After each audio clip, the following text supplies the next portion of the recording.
Everyone, good afternoon and welcome back to my channel. कैसे हैं आप सभी लोग? आई होप सभी लोग बहुत अच्छे होंगे। और आज का जो ब्लॉग है वो मैं दोपहर से स्टार्ट करने चाह रही हूँ, क्योंकि आज के ब्लॉग में मैं आप लोगों के साथ शेयर करने वाली हूँ कि कैसे हम लोग जो हमारे गेहूँ आते हैं उसको पूरे साल तक स्टोर करके रख सकते हैं और उसमें ना ही कोई कीड़ा लगता है ना ही कुछ भी होता है। तो मैं ये सारी प्रोसेस आप लोगों के साथ शेयर करूंगी। और वैसे तो अब जो हमारे गेहूं आते हैं ना वो बिल्कुल क्लीन आते हैं, मतलब साफ किए हुए ही आते हैं। पहले जो गेहूं आते थे उसमें बहुत ही ज़्यादा कंकड़ पत्थर ये सब कुछ निकलता था, पर अब ऐसा कुछ नहीं होता है। अब तो आप मतलब गेहूं को अगर ऐसे ही मोयन लगा के रख दो तो भी चलेगा, पर मेरा मन ऐसे रखने को नहीं मानता है, तो मैं उसको पहले एक बार छान लेती हूँ और उसके बाद में मोयन डाल के फिर स्टोर करती हूँ। और जो आपको पीछे बैरल दिख रहा है वो बिल्कुल ही एयर टाइट बैरल है, उसमें ज़रा सी भी हवा नहीं लगती है, तो मॉनसून में भी गेहूं जो है वो ख़राब नहीं होते हैं। तो चलिए आज मैं आप लोगों के साथ पूरी प्रोसेस शेयर करती हूँ कि हम लोग कैसे साल भर के लिए गेहूँ स्टोर करते हैं।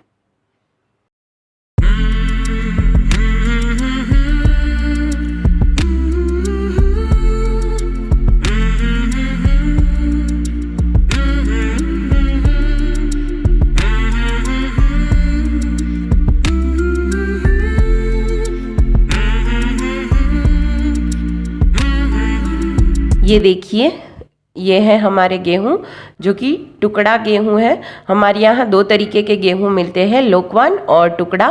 तो हम लोगों ने टुकड़ा गेहूं लिए हैं और वैसे कई जगहों पे शरबती वगैरह भी मिलते हैं।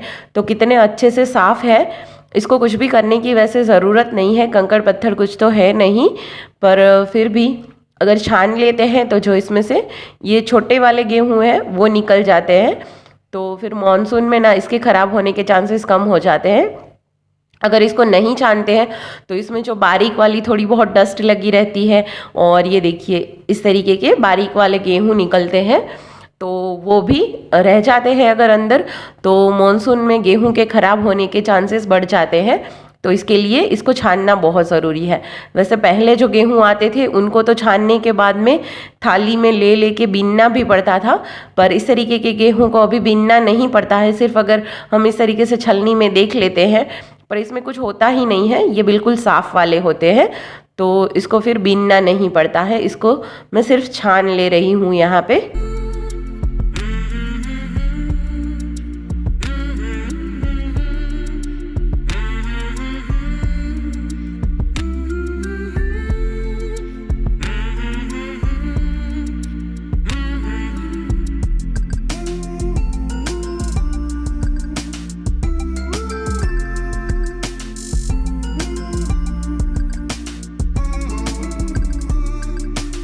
और सारे गेहूं मतलब मेरे 25-25 किलो की 6 बोरियाँ थी, तो 125 किलो गेहूं थे।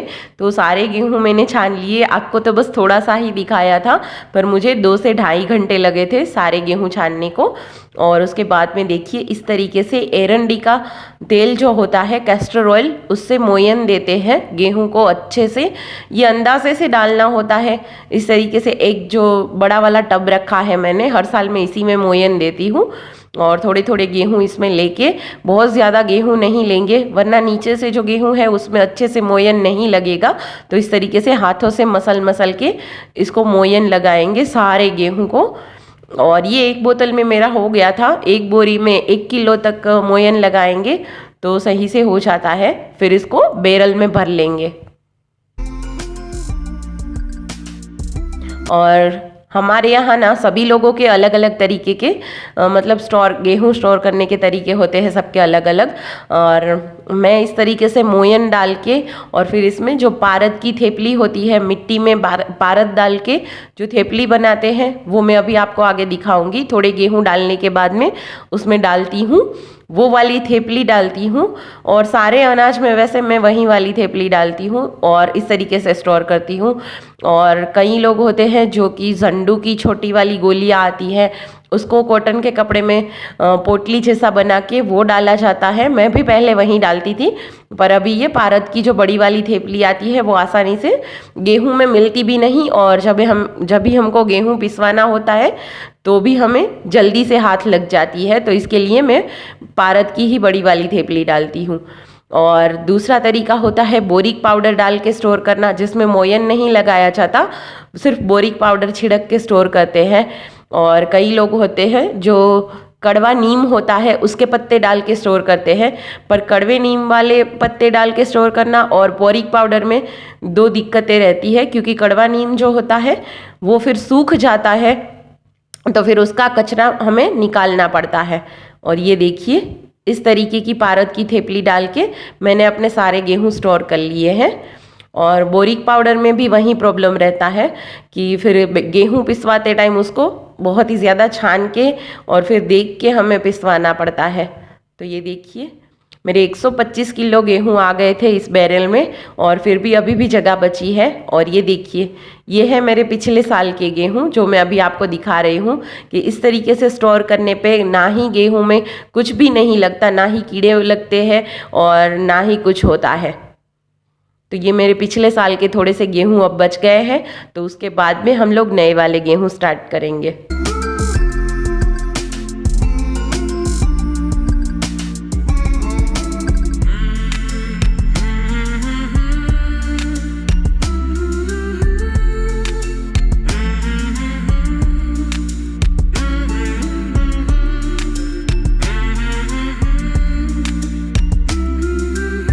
फाइनली मेरा गेहूं का सारा काम है वो खत्म हो गया और गेहूं अच्छे से पूरे साल के लिए स्टोर हो गए। और एक दिन की मेहनत लगती है, फिर साल भर के लिए हमें शांति मिल जाती है। और आज तो दोपहर 3 बजे से लगी थी, अभी 7:30 बज रहे हैं, अब जाके मैं फ्री होके आई हूँ। और आज वैसे मैं आप लोगों के साथ और कुछ भी नहीं शेयर करने वाली थी डिनर वगैरह का, पर ना सुबह में मैंने इडली का बैटर भिगोया था, जो मैंने कुछ दिन पहले वीडियो में शेयर किया था कि इडली का और ढोकला का मैंने आटा बनवाया है। तो एक बात मैं यहाँ पे पहले बता देती हूँ कि जो खमन होता है वो और खट्टा ढोकला दोनों ही अलग चीजें हैं। जो खमन है वो बेसन से बनता है और जो खट्टा ढोकला होता है वो जो मैंने आटा लगवाया है उस तरीके से आटा पिसवाया है चक्की से, उससे बनता है, उसको खट्टा ढोकला कहते हैं, खाटा ढोकड़ा जो हम लोगों में गुजराती में कहते हैं। और जो खमन होता है वो बारीक पिसा हुआ जो बेसन होता है, सिर्फ चने की दाल का आटा, उससे ही जो खमन ढोकला बनता है। और तो चलिए मैं आपको एक बार फिर से ना वो मेजरमेंट भी बता देती हूँ। और आज सुबह में ही मैंने उस आटे को ना फर्मेंट करने के लिए रखा था, जो कि अच्छे से फर्मेंट हो गया है, जो कि मैं अभी आपको दिखाऊंगी। पहले मैं मेजरमेंट बता देती हूँ। मैंने उस वीडियो में भी बताया था, पर खास एकता को थोड़ी सी कंफ्यूजन हो गई थी।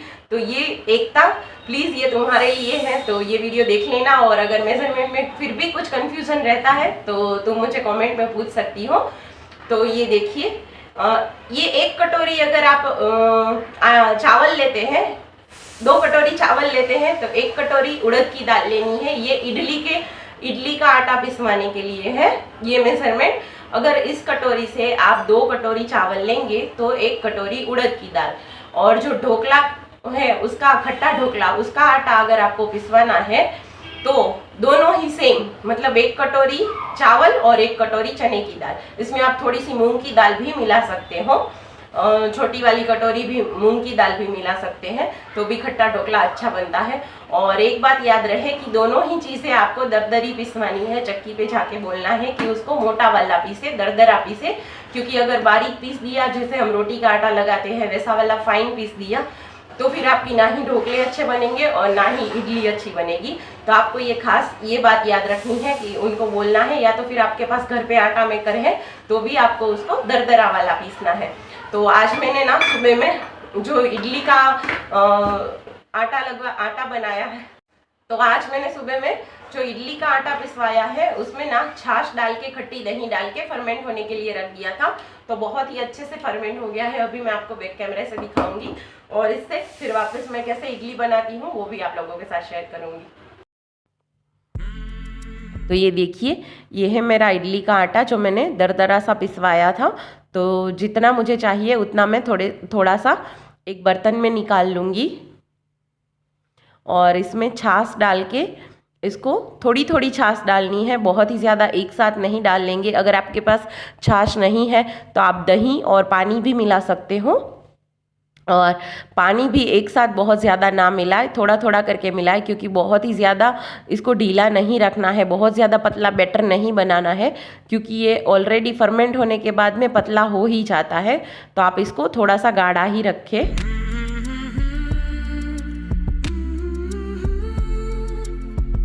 और ये मुझे रात में बनानी थी इडली, तो इसके लिए मैंने सुबह में इसको मतलब फर्मेंट होने के लिए रखा था, इसको भिगोया था। और अगर आपको सुबह में इडली बनानी होती है तो आप रात को इसको भिगा सकते हो। तो इसको 5-6 घंटे लगते हैं फर्मेंट होने के लिए, पर इसमें आपको मिक्सी जार में पीसने वगैरह की कुछ झंझट नहीं रहती है, तो ये बहुत आसानी से फटाफट हो जाता है। देखिए बस अब इसमें मैंने छाछ मिला ली है और अभी इसको ढक के मैं रात तक रख दूँगी। तो रात तक वो अच्छे से फर्मेंट हो गया था। और यहाँ पे मैं इडली स्टैंड में ऑयल लगा रही हूँ, और जो स्टीमर है वो उसमें मैंने पानी गर्म होने के लिए रख दिया है। तो ये सारी प्रिपरेशन मैंने पहले ही कर ली है। और देखिए इडली का जो बैटर है वो कितना अच्छे से फूल गया है, अभी मैं आपको नज़दीक से भी दिखाऊंगी। और ये सारा कुछ आप पहले ही कर लें, और उसी के बाद में जो हमारा बैटर है उसमें नमक और खाने वाला सोडा मिलाए। और खाने वाला सोडा मिलाने के बाद में तुरंत उसको इडली स्टैंड में रख देना है। और अगर आपके पास में खाने वाला सोडा नहीं है तो आप 1 चम्मच भर के इनो भी डाल सकते हैं। और यहाँ पे मैंने आधी चम्मच से भी बहुत थोड़ा सा ही खाने वाला सोडा डाला है। तो ये देखिए कितना अच्छे से फर्मेंट हो गया है, और खाने वाला सोडा इसमें अच्छे से मिक्स कर लेना है। तो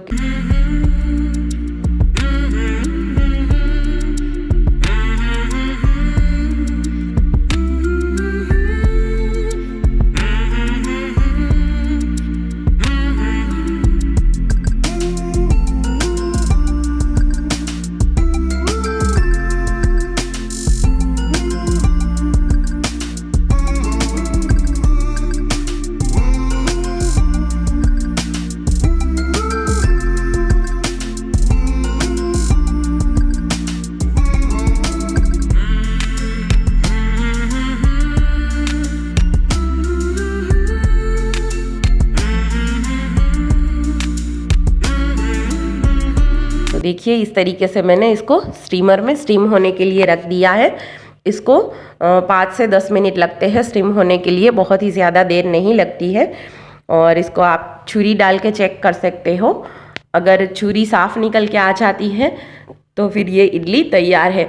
पर इसको आप गरम गरम ही नहीं निकाल सकते, इसको थोड़ी देर के लिए ठंडा होने के लिए छोड़ दे। अगर आप किसी भी चीज़ को निकालना चाहते हो, चाहे इडली हो, केक हो, ढोकला हो, तो उसको पहले अच्छे से निकालना हो तो उसको ठंडा होने दे, तो फिर वो आसानी से निकल के आ जाती है।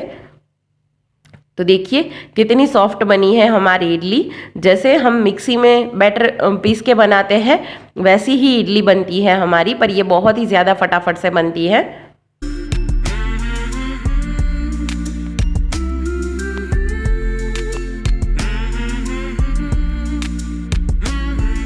और बस आज तो मेरा पूरा दिन गेहूं साफ़ करने में ही निकल गया, इसीलिए बहुत ज़्यादा कुछ शूट नहीं किया था। फिर भी आप लोगों के साथ इडली की रेसिपी शेयर की है, और चटनी सांभर की रेसिपी ने मैं पहले ही शेयर कर चुकी हूँ आप लोगों को।